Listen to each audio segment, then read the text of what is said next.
standing strong and tall. Yeah, this is the bovine coming on the air, sharing the stories of the folks who care. Profiles of passion, voices of the trade, dairy strong legends being made.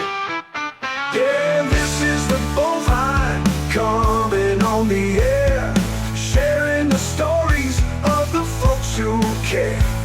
Profiles of passion, voices of the trade, dairy strong. Welcome back to the Bovine Podcast, the place where we get real stories from the people shaping the dairy industry. It's good to be back. Today, we're sharing a story that, honestly, it just stopped me in my tracks. We usually sit here and we talk about the gains, right? We talk about genetic progress, we talk about yield increases, all the latest tech that's going to squeeze another margin point out of the operation. Right. We focus on the wins. On the forward motion. Exactly. But today we're talking about a loss. And I don't mean a bad harvest or a drop in the milk check. No, this is different. This is a missed opportunity so massive, so astronomical, that it actually has a specific dollar sign attached to it. Yeah. And it is not a number we usually see in this industry. Not even close. When we looked at the sources for this deep dive, the number that jumped out wasn't in the millions. It was in the billions. $22 $2 billion. It's a number that's hard to even wrap your head around. It really is. And I want to set the stage here because this isn't just about money. It's about people. This topic, it hits close to home. It does. You know, we spend so much time on this show talking about the cows, the crops, the iron. But this conversation, this is the kind that makes you look at your own kitchen table. It makes you look at who is sitting there, who is talking, and maybe more importantly, who isn't talking. It makes you wonder if you're making a mistake right now, today, that you won't even realize for another 20 years. We're digging into what the researchers call the succession gap. But that sounds a bit academic, doesn't it? It does. It sounds like a textbook chapter. What we're really talking about is a story about who we think are farmers and who we actually train to be owners. Right. And to understand the stakes, we have to start with the $22 billion woman. The woman who should have been a dairy farmer. Her name is Diane Hendricks. Now, if you follow business news at all, you might know her. She is currently the richest self-made woman in America. Richest self-made. She's worth over $20 billion. She owns a company called ABC Supply. Which, for anyone who hasn't built a barn lately, is the largest roofing and siding distributor in North America. It's massive. Yeah, if you've put a roof on a house or a shed in the last 10 years, there's a really good chance Diane Hendricks moved those shingles for you. So she is a titan. Logistics, supply chain, massive workforce management. She's a genius at cost control. But here is the hook. Here is the part that just keeps me up at night. Diane Hendricks grew up on a dairy farm in Osseo, Wisconsin. Population 1,800. You can't get more heartland dairy than that. Exactly. She was one of 9 daughters, a classic, chaotic, wonderful Wisconsin farm family. 9 daughters, wow. And when you read her interviews, she doesn't sound bitter about the lifestyle. She speaks really warmly about it. She loved the cows, the chickens, the dogs, the cats. She loved the land. But she isn't in dairy today. She's in roofing. Because despite growing up on that farm, despite living that life every single day, she wasn't allowed to milk the cows. She wasn't allowed to drive the tractors. And that right there, that is the critical constraint. That's the whole story in a nutshell. The result, she took that legendary dairy farm work ethic, which we all know is real. I mean, it is the best business school in the world. Oh, absolutely. And she applied it to roofing instead. She built an empire. But she didn't build it in agriculture. And that raises a massive question for everyone listening.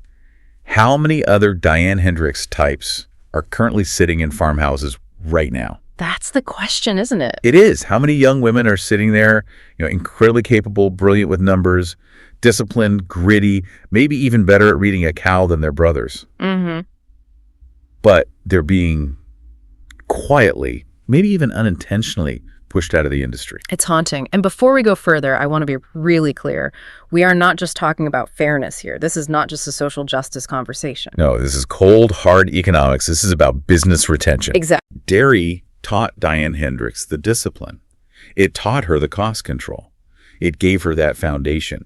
And then the industry essentially watched that return on investment walk straight out the lane and down the road to a completely different sector. If you are a business owner, and every single farmer listening is a business owner, you have to ask yourself, can I afford to let my best talent walk away just because of tradition? It's a huge question. Let's go back to the beginning of her story, though, because I think it's important to understand the nuance here. Okay. I think it's easy to paint the father in this story as the villain, you know, the mean old patriarch who just didn't think girls were good enough. The stereotype. But looking at the source material, that doesn't really seem to be the case, does it? No. And I think that's where the farmer translator moment comes in. We have to translate what was actually happening in Osseo in the 1950s and 60s. Right. Diane's father had a strict rule. Leave the heavy stuff to your brother. Leave the heavy stuff to your brother. That's a direct quote. It is.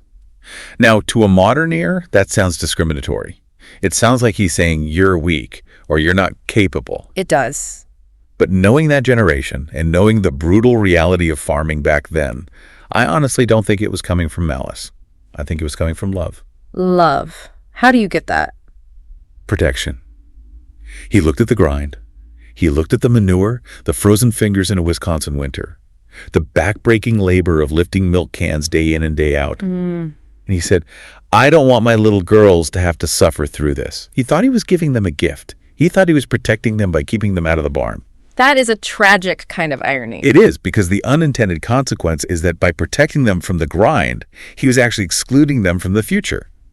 He was raising them as labor, or maybe help, but not as leadership. Not as owners. Not as owners. He was training a helper, not a successor. And Diane felt that.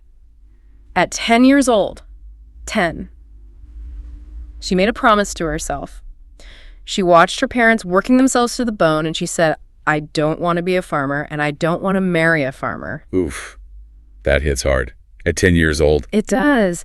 And when you really probe the emotion behind that decision, it wasn't that she hated the work. It wasn't that she hated the farm. No. It was that the farm signaled she didn't belong in the driver's seat. The farm was a place where she was always going to be second string. And if you aren't allowed to play the game, why would you want to stay in the stadium? You wouldn't. Exactly. If you're never given the ball, eventually you stop showing up to practice. She went and found a game where she could be the captain. And she won that game to the tune of $22 billion. She certainly did. But I'm going to play devil's advocate here for a second. Go for it. Because I know there are people listening on their tractors right now thinking, okay, that's one story. That's one woman who became a billionaire. But generally speaking, maybe daughters just don't want to farm. Maybe it's biology. Maybe it's just preference. The supply side argument. Yeah. I'd love to pass the farm to my daughter, but, she wants to be a nurse. I hear it all the time. So is it true? Well, this is where we shift from storytelling to the hard data. And the data, it's pretty sobering. We have research here from Iowa State University, Keaney Liu, Wending Zhang, and their team.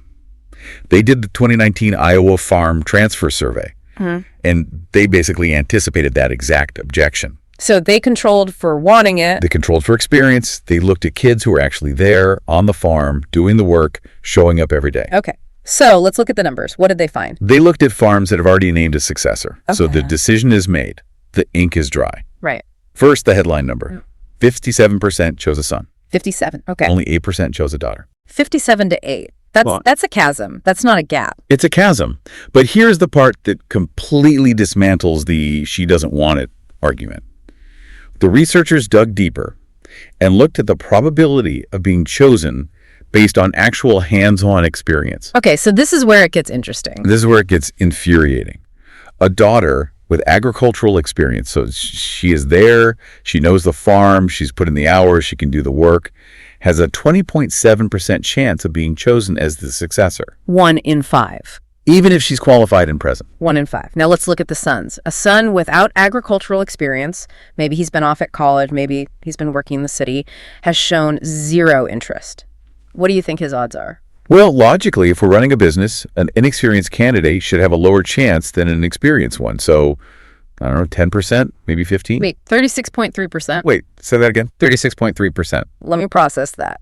A son who does not know the daily operation has nearly double the chance of inheriting the farm compared to a daughter who does. Right. Wow. And if you look at a son with experience, his odds jumped to 65.2%. That actually makes me angry. Same parents, same cows, Yeah. same parlor, almost triple the odds for an inexperienced son compared to an experienced daughter. It's indefensible from a business perspective. It should make you angry. It forces us to look in the mirror. It means we are not running a meritocracy. We like to say we are. We like to say, I hire the best person for the job. But these numbers say we are hiring the gender, not the resume. The authors of the study, they point explicitly to cultural norms of gender roles. It's hard to admit, it's uncomfortable. But we often train one kid like an owner, and we train the other like a helper. So how does this happen? Because I refuse to believe that farmers are sitting down at the kitchen table with a spreadsheet and saying, well, she's a girl, so check that box, she's out. It's not that explicit, is it? No, it's almost never a formal meeting. It's what you could call the messy middle. It happens in the silence. It happens in the assumptions. We call it the 1,000 small choices. Walk me through that. What does that look like? Okay, picture a Saturday morning on the farm. You're 14 years old. The stock trailer needs to be backed up to the chute. Who does dad throw the keys to? The son, usually. Right. Who gets pulled into the meeting with the banker when the operating line of credit is being renewed? The son. Who is sitting there listening to the nutritionist talk about ration balancing and ingredient costs, while the daughters may be inside helping mom with lunch or out washing the bulk tank. She's doing chores, he's getting briefed. Exactly. And then there's the language we use. It's so subtle. Who hears the question, so what are your plans for the farm? Versus the statement, you could do anything you want with your life. That's a huge difference. What are your plans implies you are staying, what are we going to do? Whereas you can do anything implies go find your success somewhere else. We support you. Precisely. It's a push out the door disguised as encouragement. The Iowa researchers actually identified 4 specific forces, let's call them the 4 forces, that drive this exclusion. And again, these are practical realities, not malicious plots. Okay, let's unpack them. What's the first one? The first is what they call the better farm, better son effect. Okay, what does that mean? The research shows that stronger farms with more equity, more land, a higher dollar value, are significantly more likely to pick sons. Why would that be? You'd think a more sophisticated, more valuable business would want the absolute best CEO, regardless of gender. You would think, but it's actually about risk aversion. Yeah. When you have a massive asset, a multi-million-dollar legacy that took generations to build, the conservative instinct kicks in. Parents default to the traditional model to protect that asset. It's a heuristic. It's a mental shortcut. If we give it to the son, that's the standard path. It feels safe. If we give it to the daughter, that feels like a deviation. That feels like a risk. So the more successful the farm, the harder the glass ceiling is to break. That's depressing. It is. The second force is one I know every farmer listening struggles with, or at least thinks about. It's the surname concern. Oh, the mailbox? Yeah. The name on the mailbox. The mailbox. It's the worry about giving the farm away from our name. If a daughter marries, traditionally she changes her name. Parents worry the farm leaves the family name, that the legacy is broken. But legally, that's just nonsense. Completely. Modern LLCs, corporations, trusts, the legal entity doesn't care what your last name is. The milk check clears the same way. Right. But the emotional barrier, that's concrete. The ego of the previous generation wants to see their name on the side of the truck for another 30 years. It's vanity over viability. In many cases, yeah, that's what it boils down to. What's the third force? This one's called sibling competition asymmetry. That sounds like a mouthful. Break that down. It basically means the playing field is tilted from the start. In families with only sons, 9 out of 10 times, a son gets the farm. It's almost automatic. Okay. But if there's a mix, if there are sons and daughters, the daughter's odds of being chosen just drop off a cliff. So she's not just competing, she's competing against a default. Exactly. She isn't just proving she is capable. She has to prove she is significantly more capable than the default option, who is her brother. She has to be twice as good to get half the consideration. That's a good way to put it. And the fourth force might be the most heartbreaking. They call it the validation gap. Explain that one. Sons often just assume they're the heir. They grow up thinking this will be mine one day. It's an unspoken entitlement. It's in the air. Right. Daughters, on the other hand, they need to be explicitly told. They need to actually hear the words.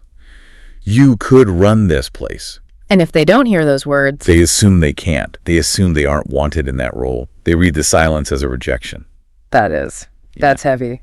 But, I want to pause here and flip the coin for a second. Okay. Because you mentioned something in the pre-show that really stuck with me. You said this whole system, it actually hurts the sons, too. It absolutely does. We focus so much on the daughters being left out, but we forget about the sons being trapped. Trapped? How so? Well, think about it. When you limit the successor pool to just the sons, those boys don't always feel chosen. They feel drafted, like it's military conscription. That's a powerful word, drafted. Imagine stepping into a multi-million-dollar asset, knowing your name is on that debt note, knowing the legacy of 3 generations is squarely on your shoulders, and feeling like you never actually had a choice in the matter. You were just the only boy or the oldest boy. That is a crushing burden. I've seen that. The burnout, the resentment that builds up over the years. It leads to farms failing, not because of bad cows or bad weather, but Yeah. because the person running it never actually wanted the job. They just felt obligated to take it. Right. By widening the pool to include daughters, you are actually liberating the sons to choose freely as well. You want a successor who wants it, not one who feels sentenced to it. So we have the problem. We have the data. We have the emotional toll on both sides of the gender line. But we aren't here just to admire the problem. Right. We want to fix it. How do we stop the next Diane Hendricks from walking away? It comes down to one fundamental shift. And if you're listening to this while you're scraping the barn, turn up the volume. This is the key. Okay. You have to understand the difference between chores and decisions. Break that down. Chores versus decisions. You touched on it earlier. Diane Hendricks might have done chores. She might have fed calves, swept the alley, washed the pipeline. That is helping. That is labor. It's a task. It's a task. Yeah. To create a successor, you have to hand over responsibility. You have to hand over decisions, real ones, with real consequences. So go feed the calves is a chore. Right. Go feed the calves is a task. A robot can do a task. An employee can do a task. A decision is, here's our calf mortality rate. It's too high. Here's our feed budget for the next quarter. I want you to figure out why we are losing calves and tell me what we need to change. That's a completely different level of engagement. That is ownership. That is a problem to solve, not just a job to do. I love that framing. But let's get specific, because ownership can sound a little vague. Give me a real-world example. Let's talk about genetics. That's usually Dad's domain, right? He sits with the AI rep, drinks coffee, flips through the sire directory, picks the bulls. Exactly. And usually, if the daughter is involved at all, she's doing the data entry. She's the secretary, putting the registrations into the computer. So how do we change that? You hand her the proofs, you give her the budget, and you say, we need to lower our somatic cell count and boost our protein components to hit the new premium on the milk check. I want you to pick the mating sires for the next 50 heifers. And then you leave the room. And this is the hard part. You leave the room. You let her wrestle with the trade-offs. Net merit versus TPI. Calving ease versus frame size. She has to weigh those variables. What if she messes up?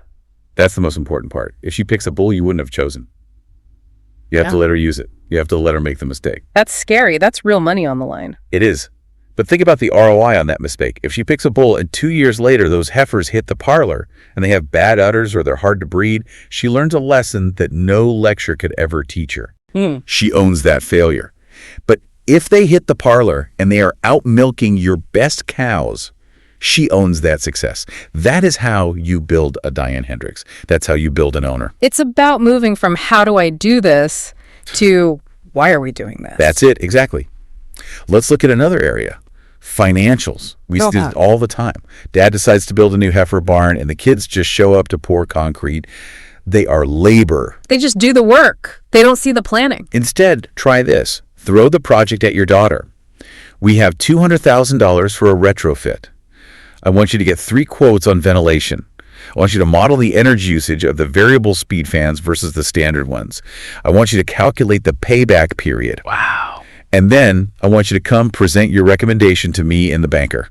You're putting her in the hot seat. You're treating her like a partner. You are validating her intellect. You are saying, I trust your brain, not just your back. No, I have to bring up the elephant in the room. I know where you're going with this. Because every time I have this conversation with older farmers, they eventually say, yeah, but Sarah, farming is physical. It's still hard work. My daughter weighs 120 pounds. She can't throw hay bales like her brother. She can't wrestle a 1,500-pound cow.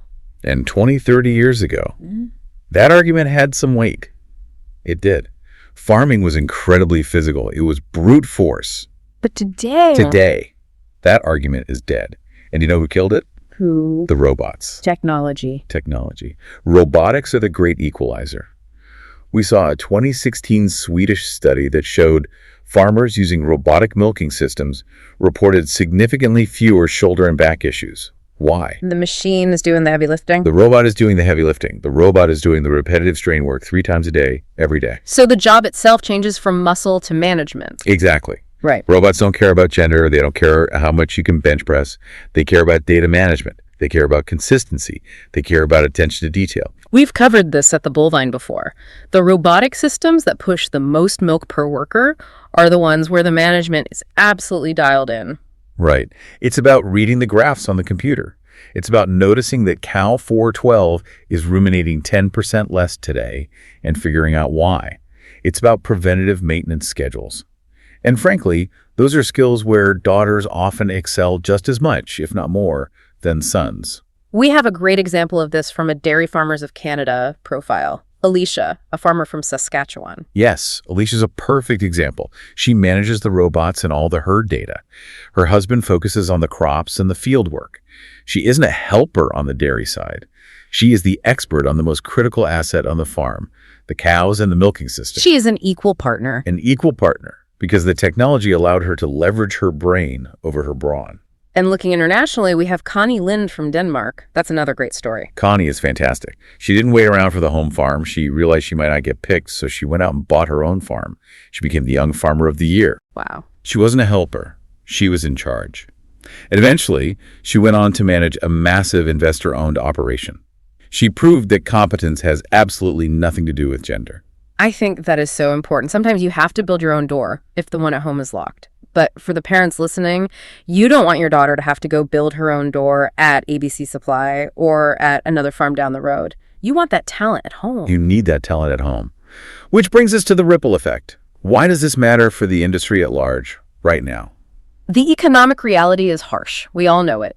The USDA census from 2017 to 2022 shows a 39% drop in U.S. farms with milk sales. 39%. Nearly 16,000 dairies gone. Just vanished in 5 years. Consolidation is accelerating, the herds are getting bigger, the margins are getting tighter and tighter. And in that environment, you cannot afford to have mediocre management. You cannot afford to have someone running the show who doesn't want to be there. You need the absolute best possible person in that driver's seat. And yet, we see a bright spot in the data. Female producers are up 26%. Yeah. They now make up 36% of all producers in the U.S. So women are stepping up, despite all the barriers we've been talking about. They are. They are. And Farm Credit Canada and FAO data suggest that closing this gender gap fully, utilizing this incredible talent pool, adds billions and billions of dollars to the economic output. It's not small change. Just from a pure risk management perspective. This is how I explain it to bankers and consultants. If you limit your successor pool to just your sons, you are fundamentally increasing your business risk.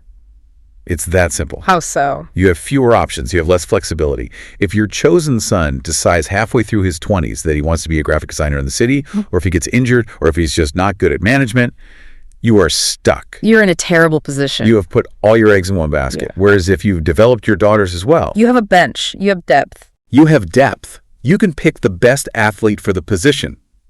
Legacy decisions based on the surname on the mailbox are a gamble on the farm's survival. Prioritizing the competence of the manager is an investment in that survival. That is a powerful way to frame it. It's not about feelings. It's about survival. And there's one more layer here. The grandchildren factor. Tell me about that.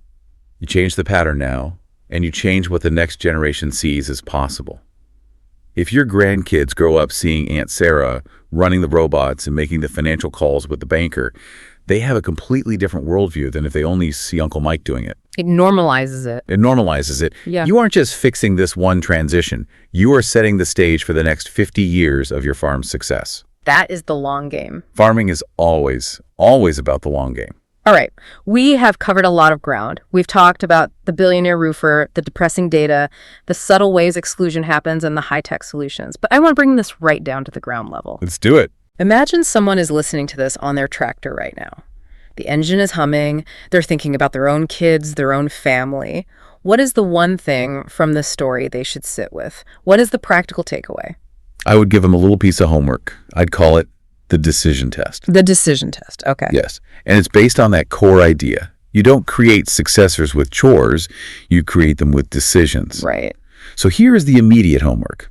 Tonight, when you get in the house, take a notepad, a real piece of paper, and write down each of your children's names. Okay, every child. Every single one. And next to their name, write down what they own, not what they help with, not helps with harvest or feeds the calves. What decisions are theirs and theirs alone to make? What part of the business do they truly own? And if that list is blank next to your daughter's name. If a daughter's list is just labor and paperwork and not spending real money or choosing genetics or managing people, then you have to look at that paper and admit the truth to yourself. You aren't training a successor. You are training a very loyal employee. That is a hard look in the mirror. It is. But once you see it, you can start to fix it. And the second part of the homework is the conversation. You have to have the validation talk. What does that sound like? What are the words? It sounds like this. Yeah. You could run this place if you wanted to. Just that simple. Just that simple. Say it out loud. Tell your daughter explicitly, even if she's 25 and working as a nurse in the city, even if she is 15 and still in high school, you have the capability to run this business. And then just be quiet and see what happens. Watch her eyes.